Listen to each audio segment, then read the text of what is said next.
So, Kyle and David, why did Skaled Sandbox want to host Startup Week? Skaled Sandbox chose to host Startup Week this year is to promote what we're doing here. We're truly just a startup, starting the community, and we wanted to show the community as well as the startup community what we're doing and how private and public partnerships can grow for the benefit of the community. So it's also what you can accomplish in just a short period of time. Truthfully, there's such a misnomer, I think, in the entire entrepreneurial community globally, where it's, you can go out, you push a bunch of social media, you push a bunch of marketing, and your business just takes off from there and the work comes from there. That's become such a misnomer. It's kind of everything we believe in is reverse engineering that. We didn't want to come out and talk about what we were doing here until we actually had the meat and potatoes, per se, to this. It's go do what you need to do behind the scenes, get it done, worry about pushing your messaging later, pushing your marketing later. I mean, maybe in some instances where you have a product, where you have an immediate service that you can offer to the market, then marketing and advertising, awesome. You want to do that right out of the gate. For something like this, what we're trying to build here, it's just an overall turnkey solutions ecosystem. So when we say turnkey solutions and an ecosystem, I think that's what made Dave and I really want to host Startup Week this year, because the entire Arizona startup community is an actual ecosystem. It's something that we want to be actively very involved in. I know David and myself have worked on startups. It's kind of like, I'm going to say near and dear to our heart, as stupid as that sounds, but to be able to have a resource here where people can come, we want to be known. I mean, I think it's great for the event where people can actually know we're physically here on the map, but it is also a place where people can come to have the resources that they're going to need to be able to succeed in their ventures. Whether that's us making an introduction for them to someone that they need, or just being kind of that staple in the community. We're doing a lot around veterans. We're already going to be scholarshiping a lot of veterans through our cybersecurity program, free of charge to them and their families. For us, I'm just going to say the reason that originally we started this. So Judy and Michael aren't here right now, but David and I always had this vision that we actually want to help people.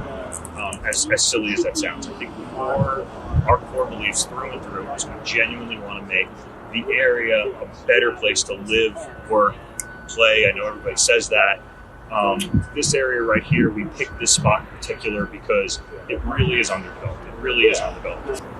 With what we're doing here, the ability to create that many jobs and cultivate long-term, sustainable jobs for people, I think that's what it's all about. And the stuff that we are working on and the education that we offer out of here, it's something that you don't need experience. You can come in knowing this much and come out making a good deal of money, where a lot more than you would make anywhere else. And it's something that it's a skill that you can take with you for life. I genuinely believe that. So when we saw this area, we saw it as an opportunity, not just to come in and redevelop an area. Anybody could do that. Any developer could do that and put shiny new paint on a building. But for us, it was really, let's work from the inner workings. Let's start with the people in the community, and let's build those people that we already have, because there are literally thousands of people in the state of Arizona that don't have jobs. So let's just start with what we have and work out from there.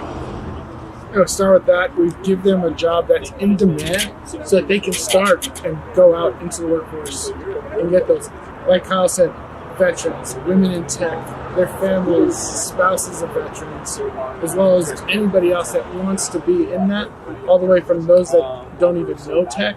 They can come into these programs, and by the end of the program, they can already possibly have a job. Not even in tech, we have them to where they can be hands-on in one of the schools that will be added to this ecosystem of ours. It's just all about growing the community, and what we're doing through here is just helping people get that community growth out of it. Explosive. I mean, we've done this in a matter of months. We wanted to do this and have this launch. It's putting posts to Startup Week for these 2 days, the 6th and 7th. That's part of us to push this forward. If you just put your head down and grind, and how quickly we can do this, and come out of the gate with national, domestically partners as well as global partners in what we're doing. We'll hear more about that announcement tomorrow. So make sure that you do attend our talk on the 7th. It's 11:30 in the 3830 building. We look forward to seeing you there. Yeah, I think there's really, like David said, there's really nothing special to what we did at all. At the end of the day, there's really not. It was just 4 people coming together, pooling resources, and building it, and working, and following through. I think that's all it is. I think that's the biggest point I could come out of this with is you sit down, dictate what you need to do, you stay on your goals, and that's it. Yeah, it's all about execution.